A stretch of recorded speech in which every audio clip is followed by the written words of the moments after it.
Welcome to the special anniversary edition of crushthestreet.com's unconventional news update.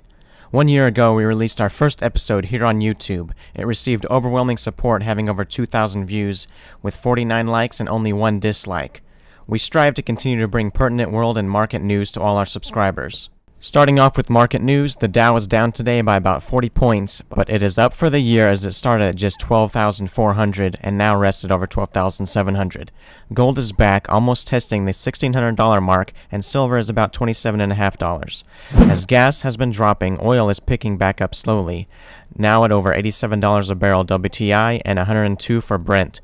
We shouldn't see a high rise in oil this summer unless a major conflict has started in the Middle East that would instill market fear on the supply side. With the euro crisis and the American economy stagnant, we won't see a big rise in any market until the next QE announcement by Fed Chairman Bernanke. Speaking of Mr. Bernanke, Ron Paul's Audit the Fed bill is coming up for a full House vote very soon. Later this month, Congress will have an unprecedented opportunity to force the Federal Reserve to provide meaningful transparency to lawmakers and taxpayers. H.R. 459, my bill known as Audit the Fed, is scheduled for a vote before the full Congress in July. H.R. 459 has over 270 co-sponsors, a majority of the chamber, so we should expect the bill to pass, but come into unknown waters in the Senate. As many of you should know, a large scandal erupted regarding interest rate rigging. Libor is a key interest rate used globally to set hundreds of trillions of dollars in transactions. It sets things such as credit cards, student loans, mortgages, corporate bonds, and hundreds of trillions in derivatives. If they play with this rate, it affects everything in the world, basically. And this goes far beyond any corruption scandal we've had. What have they been doing to do this? Libor is basically, it's the rate at which banks charge each other to lend to each other.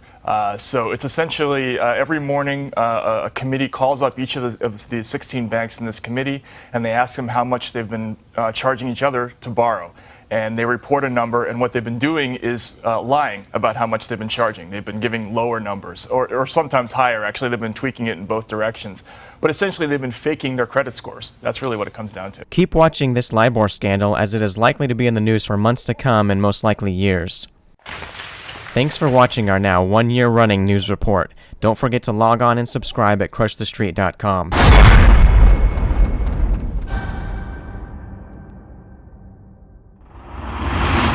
Thank you for watching this video created by crushthestreet.com. Visit our site today and receive our new free report on how to make a 1,000% return in the next 10 days.